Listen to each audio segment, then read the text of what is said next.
Me revoici donc avec mes petits pains que j'ai préparés. Et je vais vous montrer le montage maintenant. Une partie du montage. J'en ai déjà réalisé pas mal.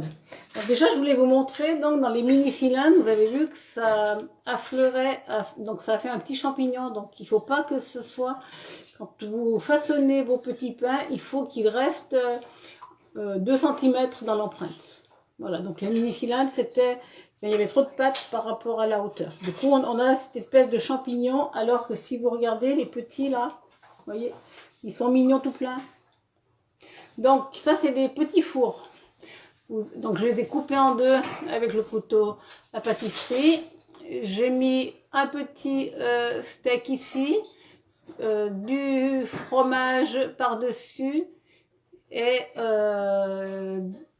une tranche de tomate. Donc j'ai pas mis volontairement de la salade sur celui-ci parce que comme c'est pour l'apéritif, donc on va le repasser au four juste avant de le servir. Donc pour le repasser au four, vous le prenez par le pic, vous le posez dans le moule petit four et puis vous le passez au four à 150 degrés, le temps que ce soit à peu près réchauffé. Comme ça, après, vous n'avez plus qu'à les retirer par le pic et à le poser sur le plat de service. Voilà, donc ça c'est pour les réchauffer plus facilement.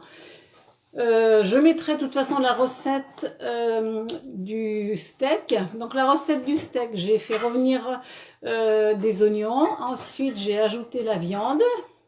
Et à la fin, j'ai rajouté 2 œufs pour que à la cuisson, le steak il se tienne. Sinon, si on met pas les 2 œufs, le steak ne se tient pas à la cuisson. Ensuite, j'ai remis, donc j'ai calculé pour que ça aille pile poil dans le petit four. Hein. J'ai rempli le moule petit four avec la préparation à la viande et je l'ai remis au four. Et du coup, ça m'a donné des petits steaks. À la fin, donc quand c'était cuit, j'ai découpé avec le découpoir 3,5 cm. Alors j'ai pris un découpoir lisse. Actuellement, il n'est pas au catalogue, mais celui qui est cannelé, il fera très bien l'affaire. Donc j'ai découpé dans du comté. J'ai pris donc du comté parce que je trouve que c'est un meilleur fromage. Il vaut mieux prendre d'ailleurs un comté que de l'emmental qui a des trous. Le comté n'en a pas. Et je préfère ce fromage au fromage à raclette que j'aime moins, parce qu'il y a des produits dedans. Voilà, donc une fois que la viande a été cuite, j'ai posé un petit rond sur chaque morceau de viande, et du coup ça a adhéré. Et après, j'ai fait mon montage, j'ai mis ma tomate, et donc je pourrais réchauffer sans problème, sans que ça détériore la tomate. Voilà. J'ai fait un second montage. Celui-ci, on ne le fait pas réchauffer. Donc là, j'ai découpé des petits ronds, toujours avec mon découpoir, des petits ronds de jambon. Voilà, je ne sais pas si vous les voyez là. Donc ces petits ronds de jambon, alors moi c'était très fin, je vous conseille de prendre du jambon un peu plus épais que ce que j'ai fait là. Parce que du coup j'ai mis 2 voire 3 tranches par petit pain. Donc celui-ci, je l'ai fait, il ne se réchauffe pas, il se sert froid. Donc il y a une tranche de jambon, donc on considère qu'elle sera plus épaisse, moi il y en a 2, mais vous en mettez une. J'ai acheté donc du comté que j'ai donc râpé avec ma mandoline. Et après, j'ai coupé donc des ronds avec mon découpoir. Donc je vous montre le comté, voilà, il est là. Il passait dans la mandoline, donc j'y allais comme ça. Et après, j'avais également ce morceau qui est plus long, mais qui passe également dans la mandoline.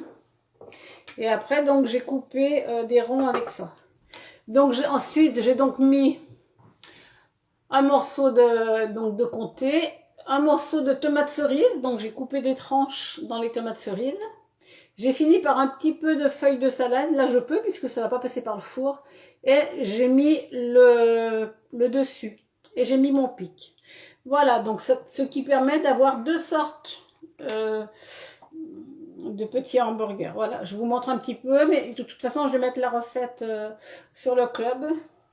Vous aurez le détail. Du coup, je vais faire avec vous, je vous rappelle que j'ai fait avec vous les mini muffins, donc je vais quand même faire un montage avec vous pour que vous voyez. Donc j'ai fait la même chose avec les mini muffins, donc il ne reste plus que 3. Ils sont froids, mais je vais les réchauffer. Donc on voit que là j'ai mis la viande, donc on démoule comme ça. Vous voyez, on voit que j'ai mis la viande, que le fromage il adhère. Donc vous prenez, ça se tient tout à fait, très très bien. Mais c'est quand même mieux en petit four. Hein. Si vous devez faire, je vous conseille vraiment le petit four. Là, ça fait plus une entrée. Hein. On met comme ça. Après, donc j'ai pris des tomates un petit peu plus grosses, qui dépassent. L'idéal, c'est de prendre des tomates du même diamètre. Mais bon, de toute façon, je vais garder comme recette celle avec les petits fours, parce que c'est vraiment celle qui est la mieux. Et puis après, comme tout à l'heure, vous faites ça. Comme ça. Alors, vous pouvez préparer à l'avance hein, vos petits apéritifs. Et donc, ce que je vous disais, alors là, oui, pour le faire réchauffer, donc vous le mettez dans l'empreinte comme ça. Et vous voyez, ça sera très facile.